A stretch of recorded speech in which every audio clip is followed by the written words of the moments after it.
Okay, good morning, everybody. It looks like we're live. Um, Looks like we're having a technical difficulty here. Also, I'm seeing a little notification here. But my name is Bill Lester. I'm with University of Florida Extension Service here in Hernando County, and welcome to this week's virtual plant clinic. This is where you can ask your questions, your lawn and garden questions, water, trees, bushes, turf grass, vegetables, and we'll do our very best to answer them. So, good morning, Bernie. How are you doing? Well, I'm doing very good, Bill. Thank you. Okay. Bernie, talk for a minute. Let me try to figure out this technical difficulty here. All right. Well, with the earlier this morning, we were out looking at beautyberry, Calocarpa americana, and beautyberry is one of those plants that is probably underutilized, and it grows so well, so easy, and it uh, can produce a very large plant or a very small plant, just depending on how you want to keep it. They really like dappled sunlight. Uh, if they're in full sun, they tend to get a bit leggy. If they're in real heavy shade, they tend to get a bit leggy. But they're not very particular about the soil, and they do produce a really beautiful bush, a lot of berries. The most common type has purple berry, and uh, the supposedly the birds eat them. I have never seen that happen. You can also make a jelly out of the berries, and as I understand it, takes a lot of sugar, like a pound of berries and a whole pound or 2 pounds of sugar to get the things going well. But uh, from a standpoint of how it looks, it's a gorgeous plant.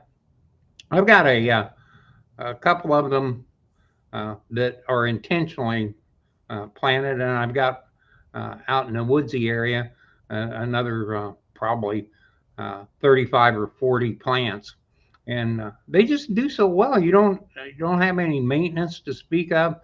They don't care if you water them. I've heard you can walk by and kind of spit on them and kick them a little bit, and they're just as happy as if you were giving them love and attention every day. So it's a plant to think about. Might be something that would fit in your uh, landscaping, and they're relatively inexpensive, and they're easy to come by, and boy are they easy to take care of. So there. Does that give you a little time to figure out what's happening? Very good. I think I fixed it. Very good, Bill. So, for some reason, was not transmitting on our Facebook page. And like I said, I think I fixed it, but I'm not sure. You Somebody learn will as you call and go, let I you know. guess. So hey guys, if anybody watching us has any questions, comments, anything else, please go ahead and put them in the comments. And if you're watching us on our Hernando County Extension Facebook page, please say good morning so that I know things are working. Otherwise, I guess I could check it here on my phone.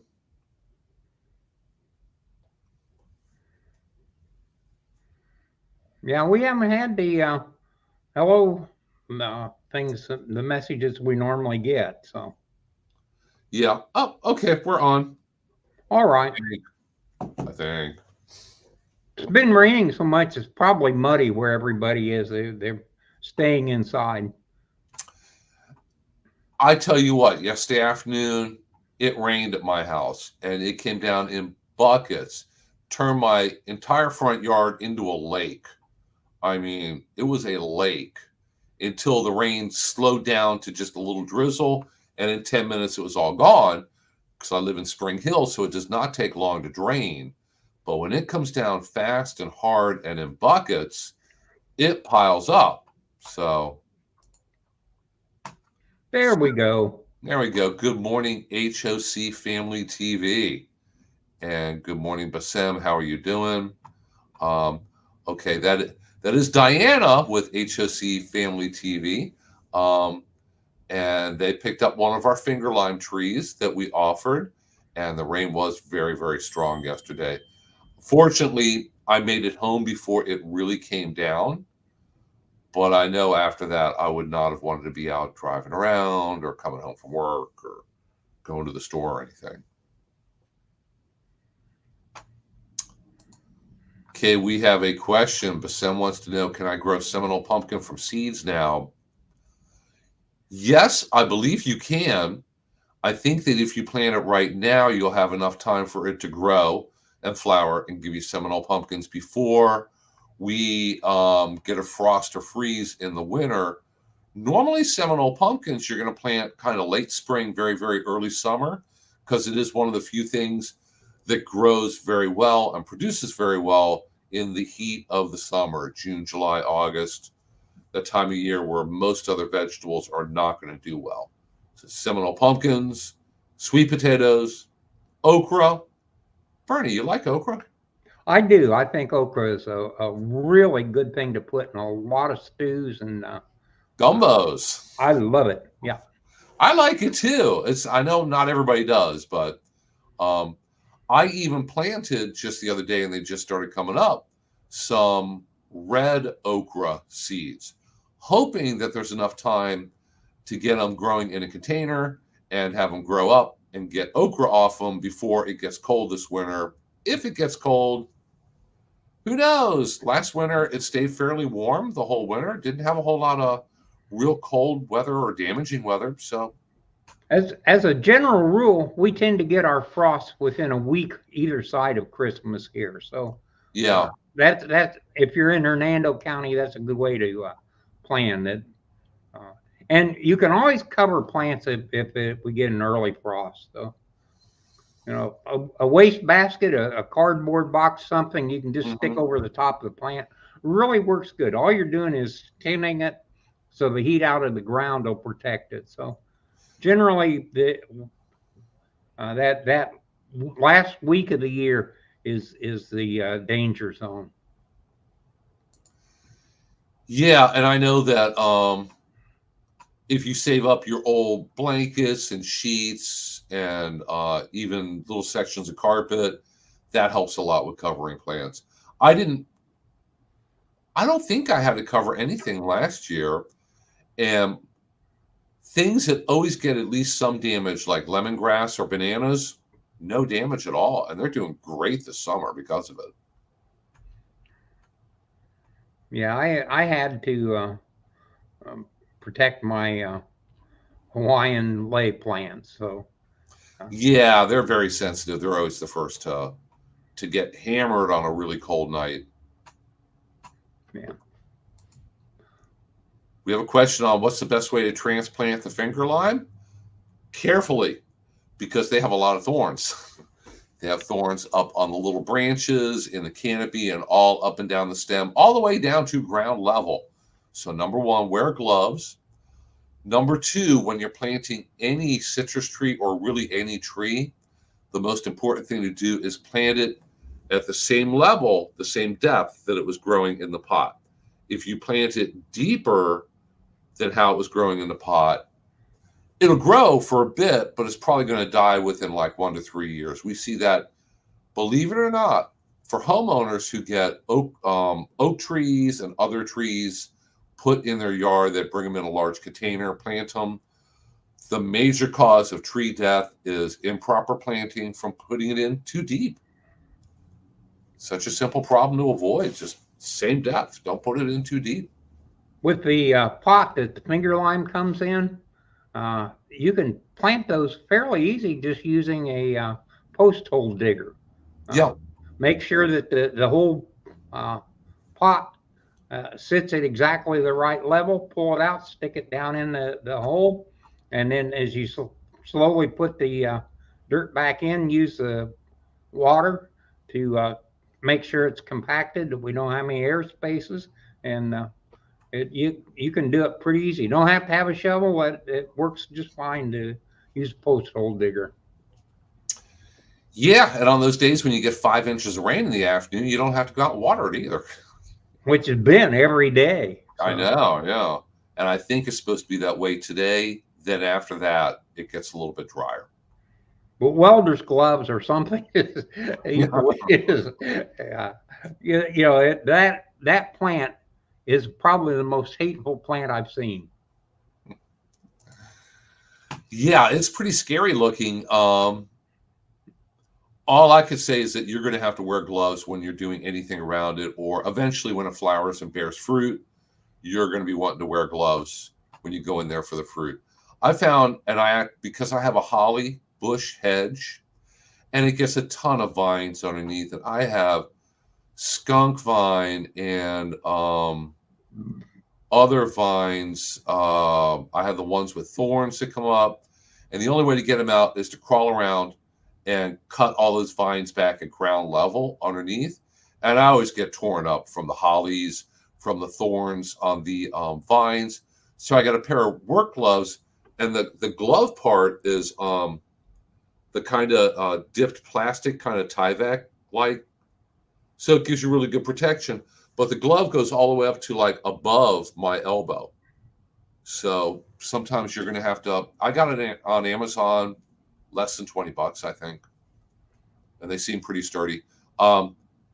Guarantee. I'm not sure if it's made out of Kevlar or what, but some kind of woven type of fabric that thorns can't pierce. So hopefully I'll be a little bit safer when I work around the hollies now. Those are also great for palm tree trims. Palm, yeah, of course, my yard, I have all the ones with spines on it. I have Washingtonias, Sylvester, and the little three clumps. One of those. Oh, yeah. Yeah, we're both pulling a blank here. So, so all I have a queen Robellini. palm, and queen palms are safe to trim. Queen palms won't hurt you, but all the rest of my palms will definitely hurt you if you're not careful. Robellini. Robellini, that's it. Robellinis have like huge hypodermic needles at the base of their leaves. So, Yeah, they're pretty nasty. yeah. So I guess we're talking about needles and thorns and gloves today, and okra pickles. I'm not sure if I've ever tried them before. They sound pretty good. I love fried okra. I like okra in a good gumbo. Yeah, hopefully I get some okra. It's very, very easy to grow. You just can't grow it in the dead of winter when it's really cool. Okra is a tropical vegetable, so it likes it when it's really, really hot. Yeah, you can deslime the okra if you need to, but fried okra doesn't require it. Okay, guys, if anybody has any questions, just go ahead and put them in the chat, and we'll do our very best to get them answered. For any of you watching us on our office Facebook page, we were late coming on because I had a technical difficulty.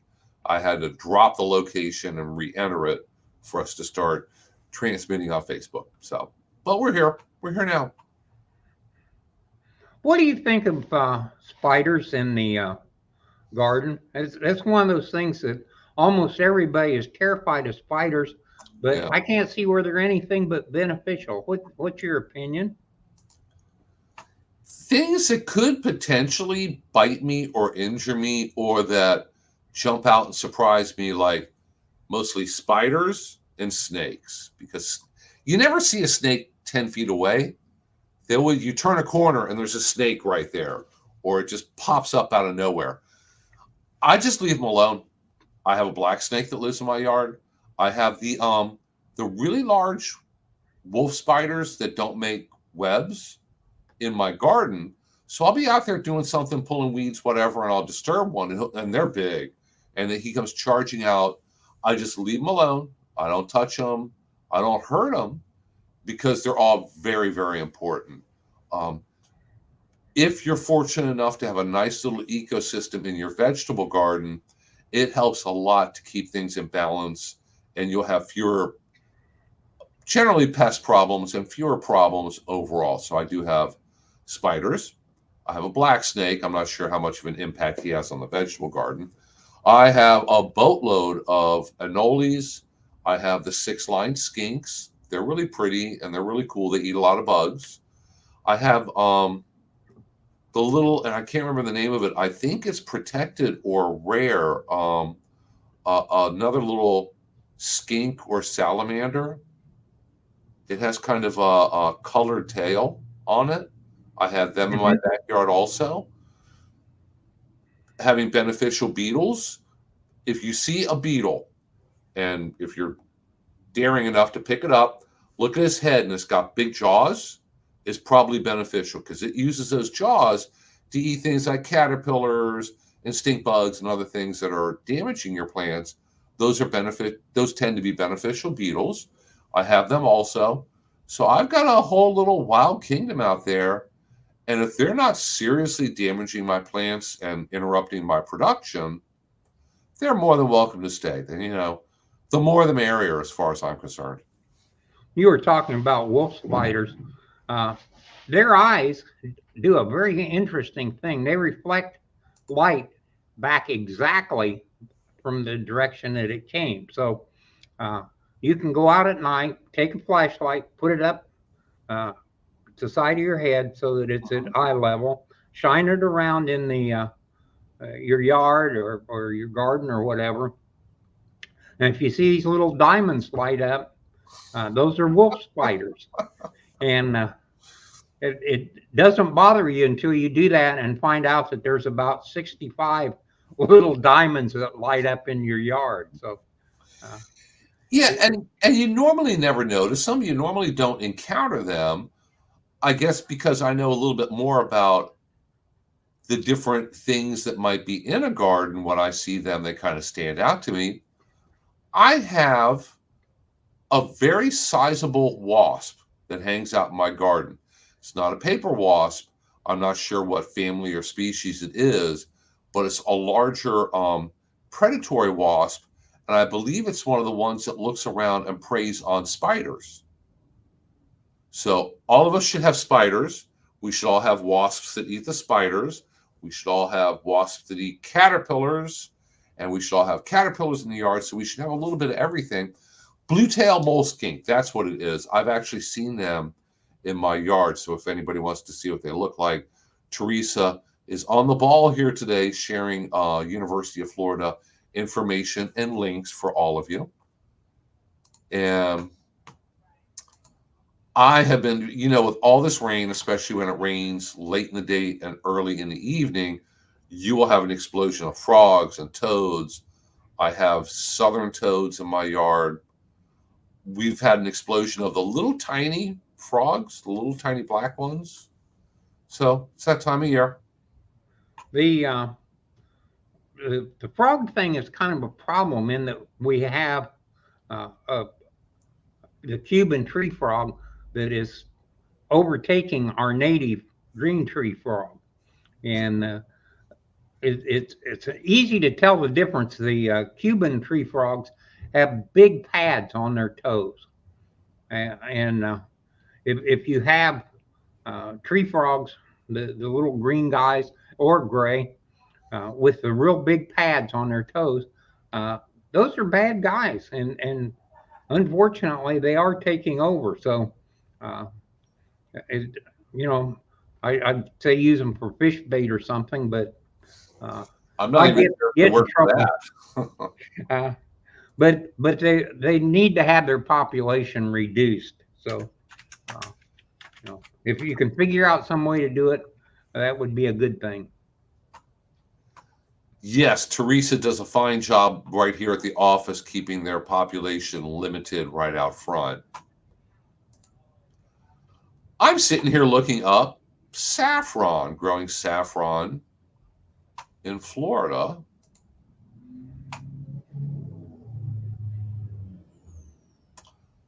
A lot of information on here about growing saffron. Um, I'm not sure if it grows well in Florida. Have you ever tried? Bernie, isn't saffron the pollen off of a It's crocus? I was thinking it was the stamens, but Yeah, anyways, it's part of the flower, and you only need like an acre to get a half ounce of saffron. So and it's very, very, very expensive. It's unbelievably labor intensive. It's not a practical um, thing for the United States population. You need uh, somebody where they can live on 50 cents a day, which obviously Americans can't do that. no. And I wouldn't think that it would grow well here in Florida because it is a species of crocus, like, the bulb little flower plants that come up north, and they do not do well here. So my guess is saffron outside in your yard is probably a no-go here. You can have protected agriculture. There are greenhouse operations in Florida where they grow lettuce year round and they grow all kinds of things year round, but they manipulate the temperature inside, the amount of light, the temperature of the water. If you're growing lettuce in a greenhouse and you have a water chiller that makes the water cold that you're using in the hydroponic system, cold water is what lettuce likes. The lettuce will grow and it won't bolt if you keep the roots cold with cold water. But you can't grow lettuce out in your backyard in June, July, and August. It's just going to get promptly torn up and die, even though lettuce grows just great in Florida during the winter when the weather is cooler. So I wouldn't think the saffron would grow well here in Florida.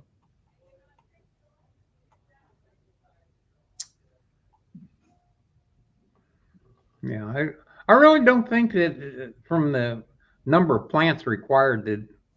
I I don't love know where you got those emojis from.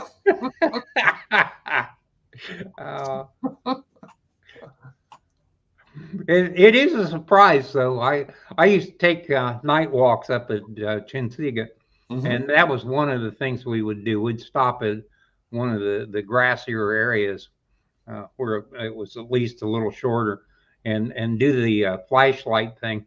And it's just amazing how many uh, little beads you see back, and then once you know about them and you've done that, you go home and you go out in your yard, and it's just they're everywhere. Mm-hmm. They're a very ubiquitous spider, and they really don't cause any problem. They're a good guy to have. They keep other things in check. Yeah, and a lot of our spiders are very small.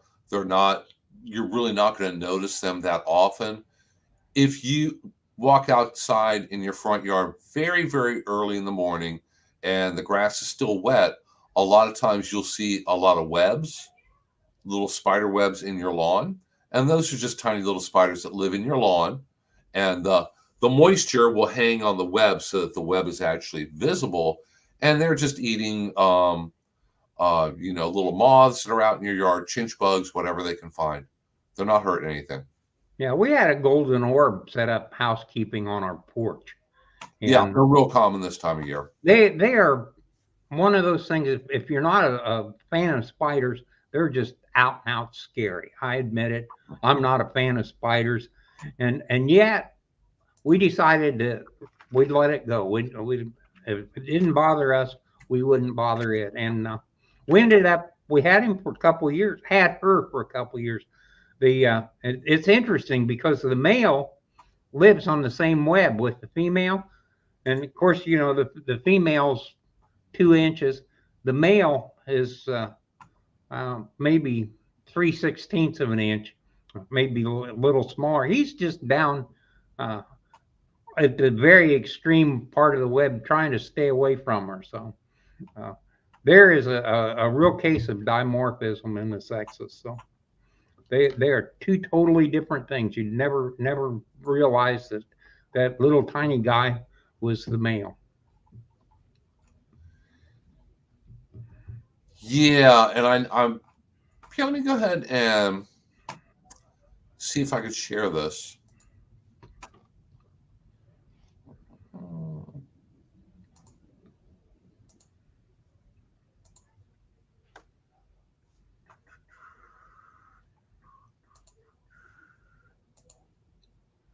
kind of an There we go. interesting thing. There we go. Here's some common Florida spiders. We have jumping spiders that are really cool because they're small and they can jump, and they can get in your building also.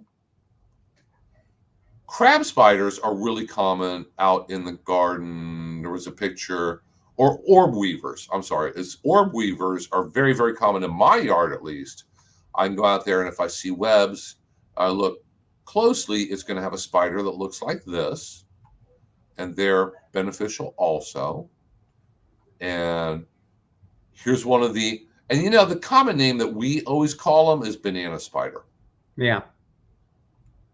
So we had that one. Golden silk spider is another very, very large spider, 25 to 40 millimeters long. It's pretty big. And you want to watch out for them if you're ever hiking in the woods. You don't want to walk into a web and get a face full. Show the wolf spider. And there's a wolf spider. And I know that I have them in my garden. And I'll scare them up, and they scurry off. They've never bothered me. And I leave them alone, and I appreciate them being there, because having those kind of things in my garden really helps to simplify my pest control work that I have to do. Yeah, everybody's got those. That's probably one of the most common spiders that's never seen. Unless you're really looking, you don't see those very often, but they're there. That is the guy. And like I say, his eyes reflect light back, but it's almost exactly in the same direction that it comes from. So if you want to try the flashlight thing, flashlight has to be up by your eyes. Don't say I didn't warn you.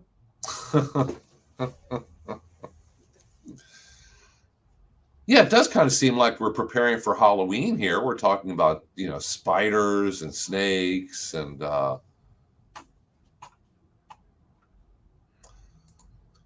yeah, and if you have a large spider in a large spider web on your property, if you ever just kind of pull up a chair and actually watch it and see what goes on, things fly into the web, and the spider will rush out and grab it and spin it up in its web. And that is what's happening out in your yard without you even knowing about it.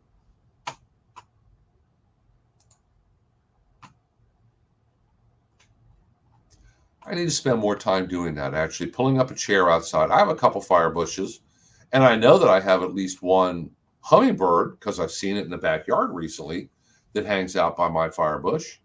And the backyard is filled with butterflies because my neighbor had passion vine, which, you know, passion vine runs underground really well. So it just came right under the fence and pops up all over my backyard. I do my best to let it grow because it attracts caterpillars, which turn into butterflies. And now this time of year, my backyard early in the morning is filled with butterflies. So sometimes it's nice just to drag a chair out there on a nice morning and just kind of watch what's happening. I have planted passion vine probably 10 times. Oh, it dies when you plant it. Well, the thing about it is it's been stripped every time by the caterpillars. The best I ever did was probably 15 months that one plant lived. And you know, you can have one that's 8 feet long, and in a day and a half, it'll have not one little flower left anywhere. It's amazing how quick they can strip it. But the passion vine I have is kind of like milkweed because it's a really, really tough plant. So caterpillars can eat all the leaves, and my vines almost always survive and come back. What killed a couple of the vines this year was the really, really dry spring, because it started off nice. The vines were like, hey, it's spring, it rained, I'm going to grow like crazy. And then it was so dry for so long, actually killed the one big vine that I have in my backyard. I have more now because the stuff is underground and just pops up here, there, everywhere eventually. But you know, if you buy a plant and plant it, it will probably promptly die. And then a year later, it will come back up about 8 feet away from where you planted it, bang, and just come up over there. Yeah, that's when you really need something for it to climb on it. It passion vine really likes to climb, so Hmm. um, had to go up the telephone pole. So Yeah, you probably don't want it to go up a telephone pole. It's going to foul the wires. Now the power company's going to spray it for you. But well, it um, only putting it got on about trellis or 4 a or 5 fence. feet before the insects got it. I guess Yeah, it got about 5 feet. It was eye level, and then it was gone. I love it. it's a good fence covering. It's a beautiful plant, beautiful flower. Yeah, yeah, and it gets fruit also, but mine rarely get fruit. I have the the common purple and white one, Hmm. and Yeah. I have gotten fruit, but I'll only get like one or two fruit that I notice a year.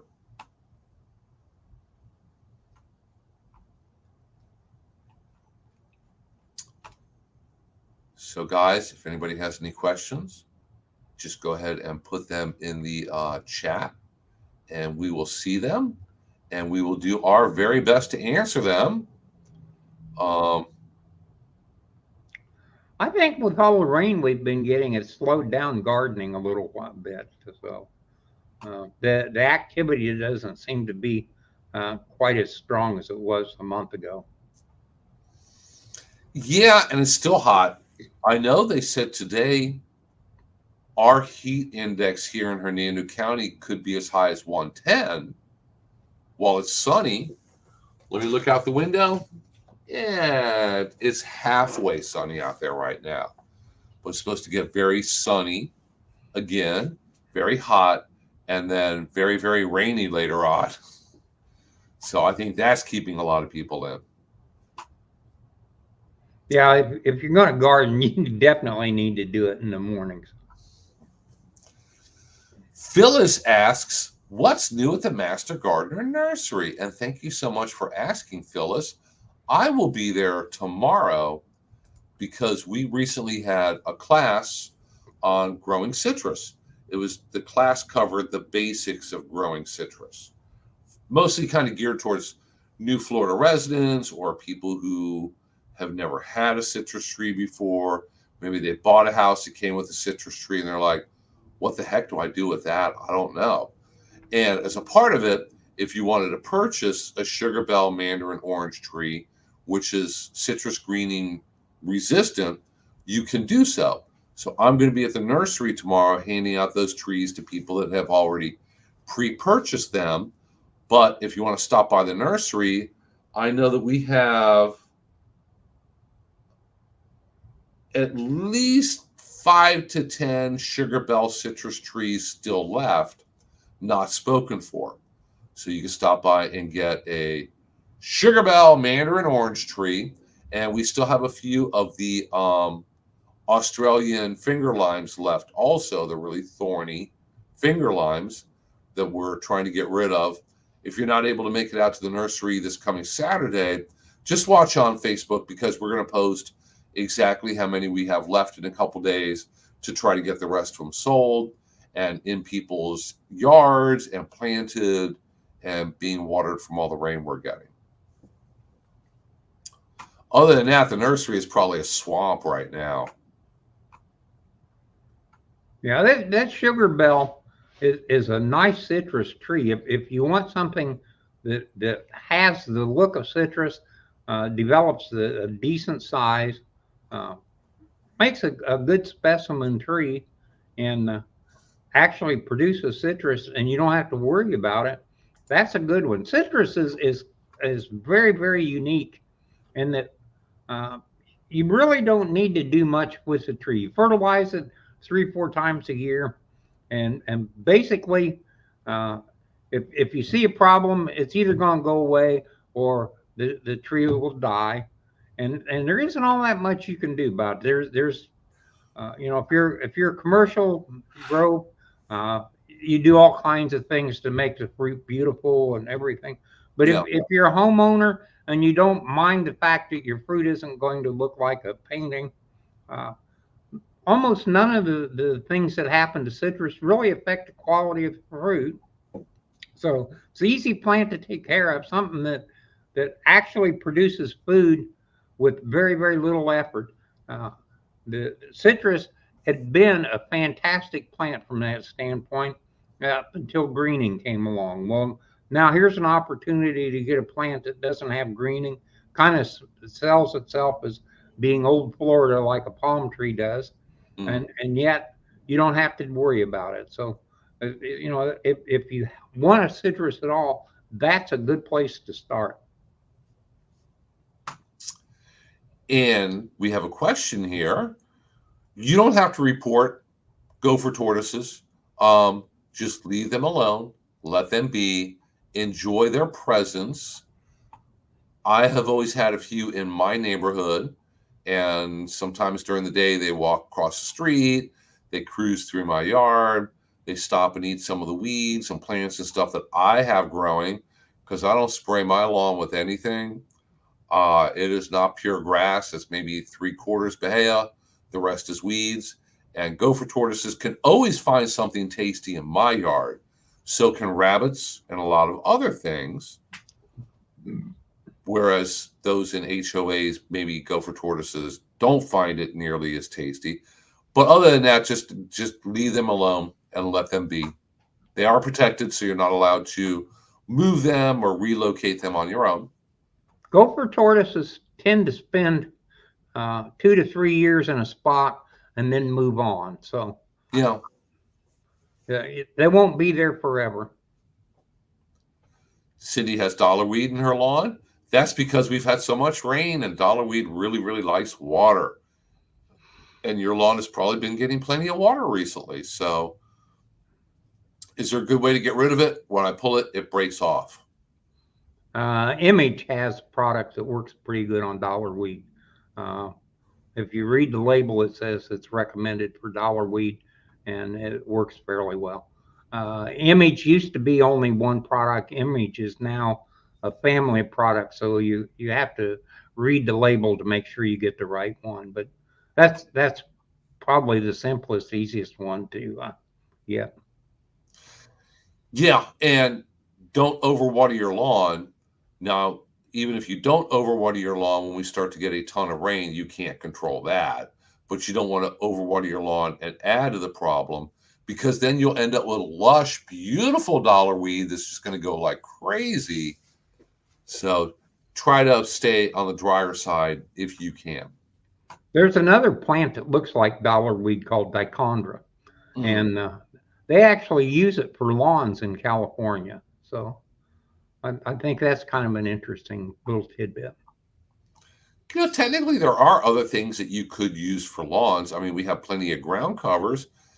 If you ever, I'm sure you're familiar with purple nutsedge and yellow nutsedge.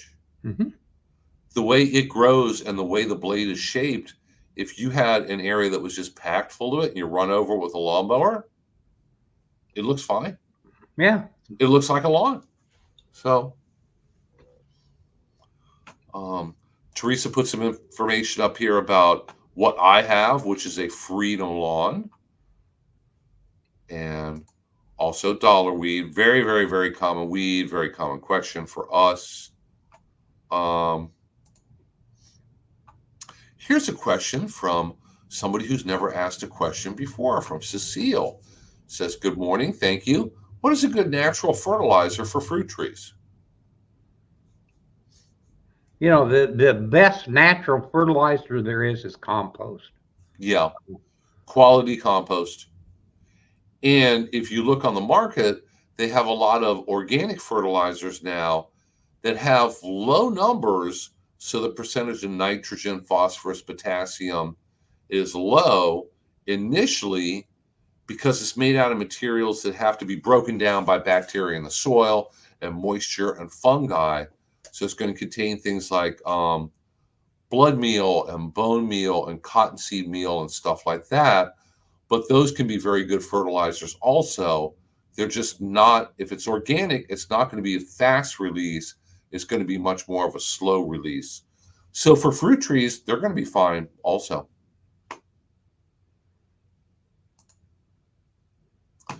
And Rob is watching us from Nevada. Yay, we are nationwide today. So good morning, Rob. He's a master gardener intern at the extension, not that he's a master. So you're not a master like Bernie's a master. Well, I don't know about that. I don't know about that either. People ask me questions because they think that I know everything. Guys, I don't know everything. I'll tell you, you stick around this place for 20 years, you can't help but learn a few things. So. Mm-hmm. And then you get really good at an awful lot of questions are either the same kind of question, so they're very common questions. A lot of them, especially when it comes to insects, are seasonal. I know the second week of March, lubber grasshoppers are going to hatch in Hernando County. They're going to be out there. I know when the caterpillars come out that are up in your oak trees. I know when Jadera bugs come out, and then everybody asks about them at the same time. And then every once in a while, you'll end up with a unique 1 in a million kind of questions like, I've never seen that before, or I really don't know what your problem could be or how to solve it. And that's when we have to go and contact the experts at University of Florida and get their opinion on it and get it positively identified. It seems like a lot of people, if they have some kind of plant disease problem, if you send a good detailed explanation and either bring in a sample to Bernie at the office or send me pictures, we can give you an idea of, it's probably a fungus, leaf spot fungus, need a fungicide. If you need to know for sure what it is, it really has to go to a lab and be plated out. I can give you my best guess about if your citrus tree has citrus greening, if your palm tree has lethal bronzing, and a few others, but I can only give you my best guess based on the visual symptoms. I'm not good enough where I can lay my hand on a palm tree and sense the disease and diagnose it that way. It has to go off to a lab to say for sure. Oh, I thought you knew it all. No. Some days I do. Other days it seems like I don't know much of anything. I thought it was interesting. The first 5 years of doing this, we're learning what the interests of people were. It took a long time, and it's one of those things that when somebody comes in and wants to know about something that I'm not familiar with, I end up doing the research. Well, it doesn't take long, and you've researched so many projects, so many different little things. You've got a pretty good idea, and the wonderful part about it is, if you ask the question, somebody else is going to ask the question. So it's not a case ever that I've wasted time to learn one thing, because usually anything that people ask will show up not too long. Somebody else will ask, and what's really kind of neat is when you get a topic that you've never heard about. You've been here sitting in a chair for 10 years, and somebody comes in and they've got one of these weird things, and you do a lot of work, you find out about it, and then 2 days later somebody else comes in, and then next week somebody comes in, and you see these little trends starting, and it's amazing how many things happen in Florida that are very unique to Florida. That it got off a boat someplace and it's headed north, and it just went through Hernando County, and Yeah. and it is amazing. And then you find out that this is happening basically a couple of times a month. Some major new problem shows up, and if they don't catch it at the port city, we end up with a new problem a snail that's a problem, a little insect that took out all of our bay trees.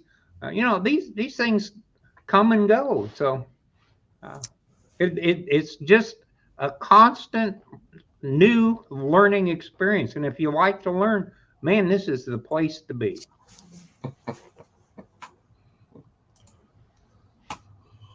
Anne Marie says that they picked olives for 2 days. Wow, you must have gotten a lot of olives and finally got to press olives.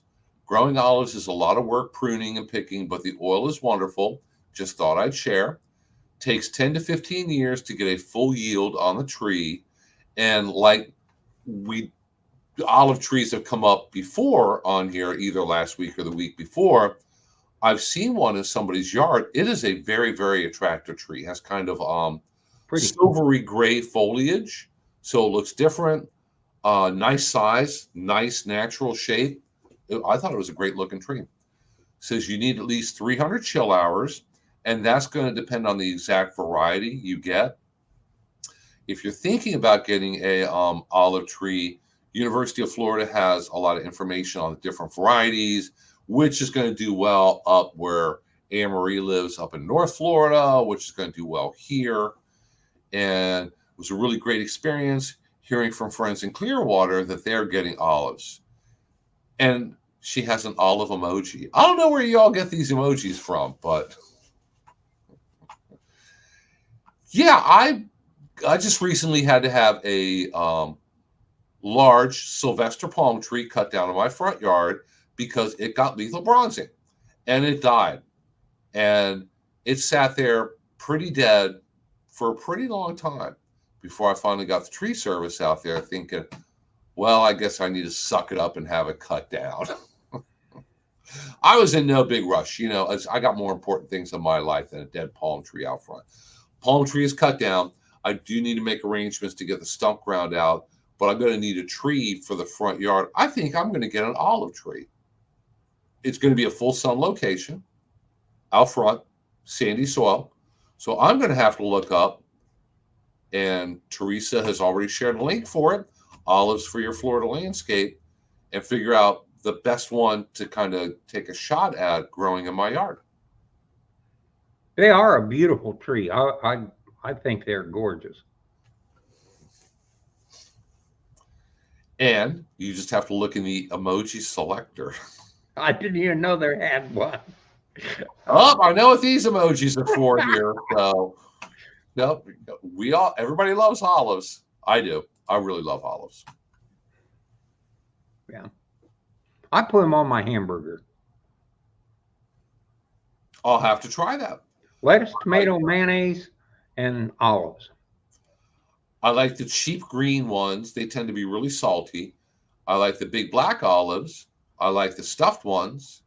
I like the Kalamata, which a lot of times have the seed or the pit inside of it.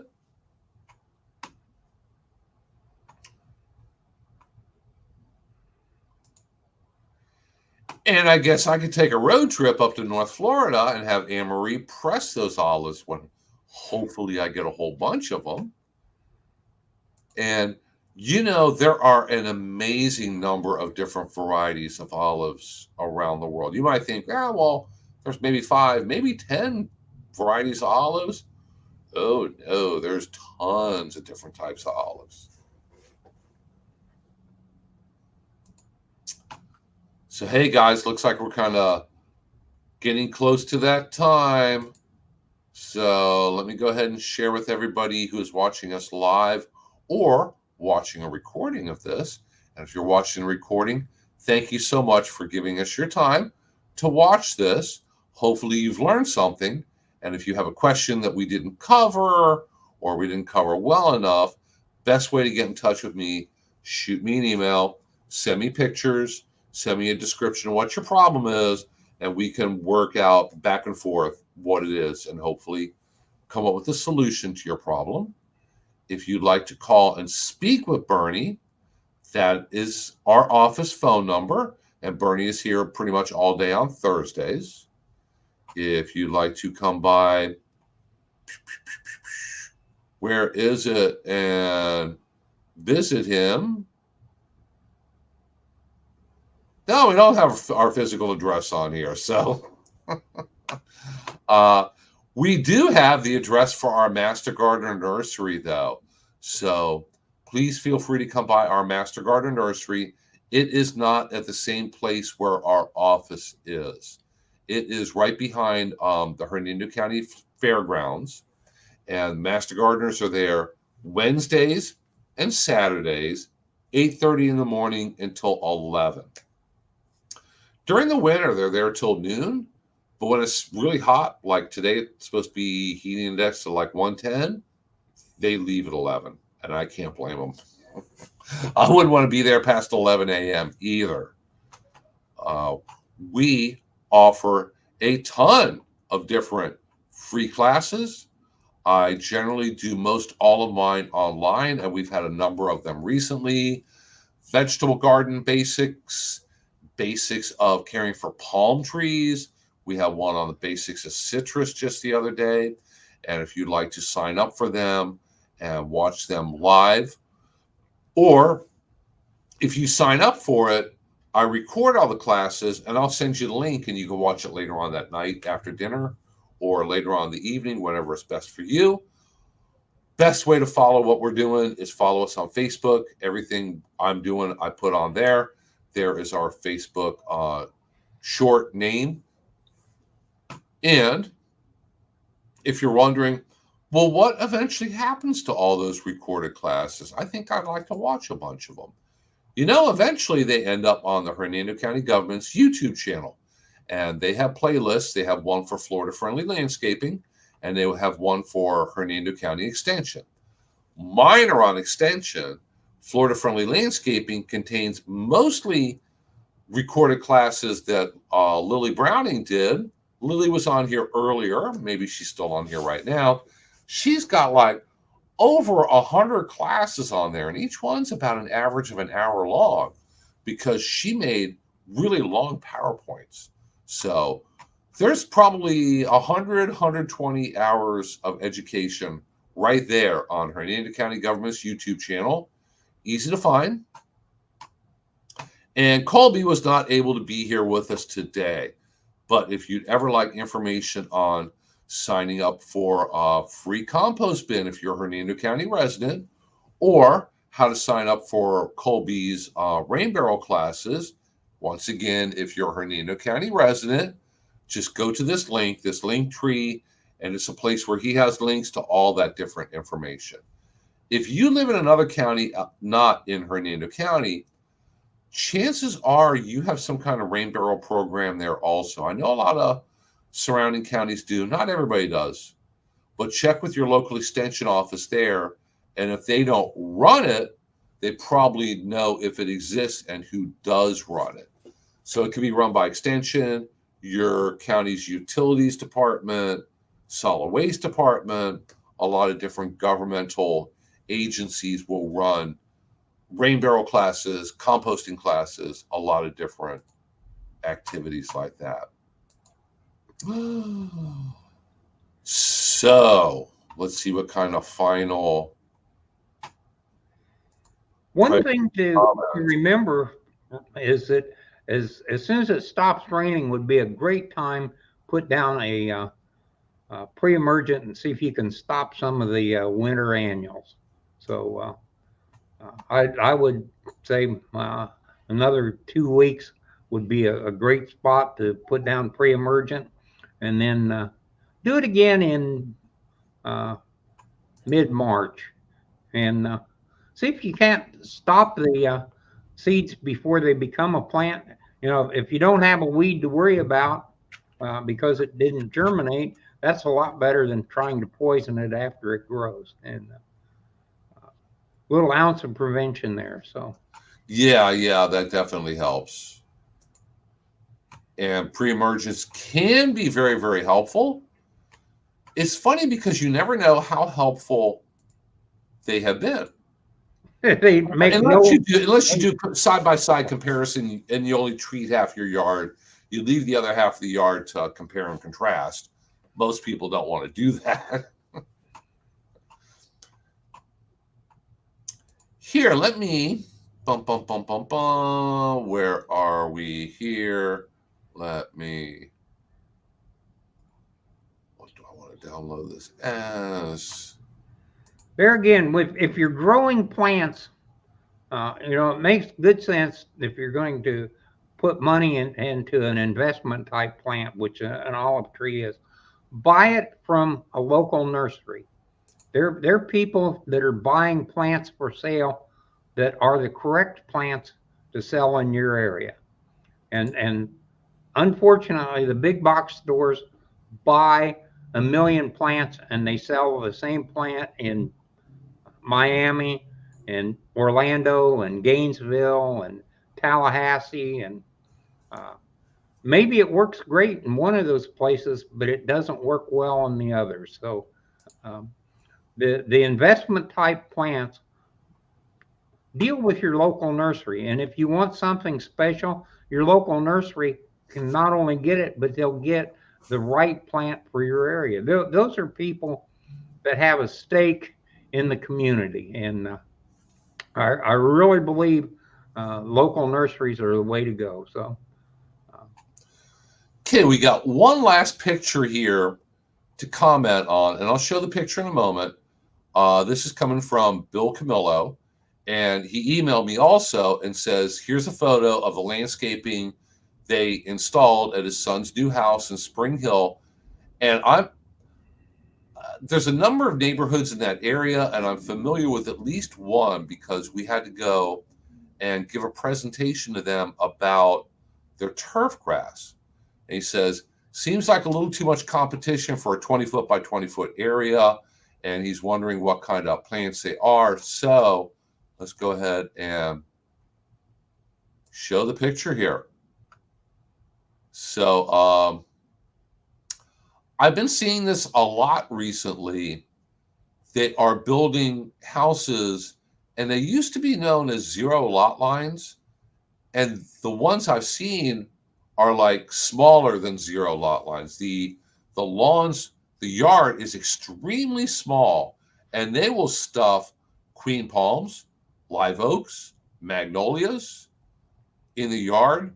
And it's not unusual to see several trees and a palm in a like postage stamp size front yard.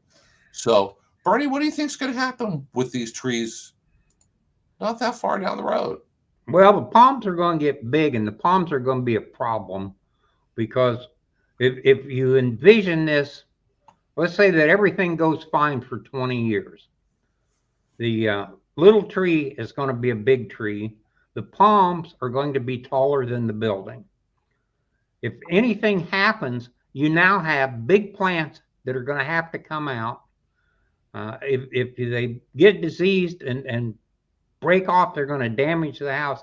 It's it's too much in a small area. That area would be better off with one specimen tree that stays small than I mean, it's nice now, Yeah. but visualize it 10 years from now and 20 years from now, and it's going to all go out of scale. You know, uh, that's one of those things where I would say like a one winged elm is going to fill that entire space in 15 years. So if one tree is all you really need, this is a little much. But it's pretty now, but it's going to be difficult to maintain. The problem isn't now. The problem's 10 years down the road. Yeah, because that tree, that magnolia tree, is going to get as tall as the house. And it It's going won't to get take all bigger that than the long house. for that to Yeah. happen. Queen palms are in the world of palms one of the fastest growing ones. So if they take good care of the palms, fertilize them properly, we have a lot of information about that, how to properly care for a palm. If you do everything right, it potentially is going to grow quickly also. That front yard, and it's not just that house, it's every house on the street has the same volume of landscape material. It's you're going to have to start removing it just as little Yeah. as 5-10 years down the road. It ain't all going to fit after it starts to grow. I'd pull some of it out now. It's easy to do it now. It's going to get harder later. Yeah. Okay, Bassem, thank you so much for tuning in. And Cindy. And Lily is still here also. And Lily says it's 64 degrees up there. um, let's see. My computer says it's 83, and it's usually wrong. So we'll say it's about 110 outside right now. So, and yes, pre-emergence can work very, very well. Definitely worth a try. Read the label. Make sure you're getting a product that's going to work to solve the problem that you have. And yeah, can work, can be very, very helpful with sand spurs. Not much you could do with sand spurs in the fall after they have the spurs on them. Drag the lawn with a piece of carpet. Just That will get a help piece of carpet, pick up the spurs, up. and use a pre-emergent to stop them from germinating. Take you 2 or 3 years, but you can get rid of them. Yeah, don't go out there in your bare feet and try to gather them that way. And your dogs will always be limping around. I know that we had a dog that every time she stepped on one, she'd act like she broke her leg. And my wife would have to go over, oh, you have a sticky in your foot, and pull it out.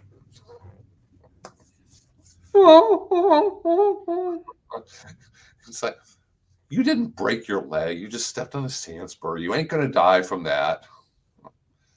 Okay. Hey, everybody. Thank you so much for joining us today. We will be back here again next week. Colby should be here with us also. So go ahead and save up all your lawn and garden questions, and be sure to come back here with us again next Thursday morning at 10 a.m. right here on Facebook and also on YouTube. So wherever you're watching us today, we should be back on there next week, all depending on what kind of technical problems we encounter next week. So, it's always something. So you are all very welcome, and thank you so much. You guys all have a great week, and we'll see you back here again next week. Bye, guys. Bye-bye.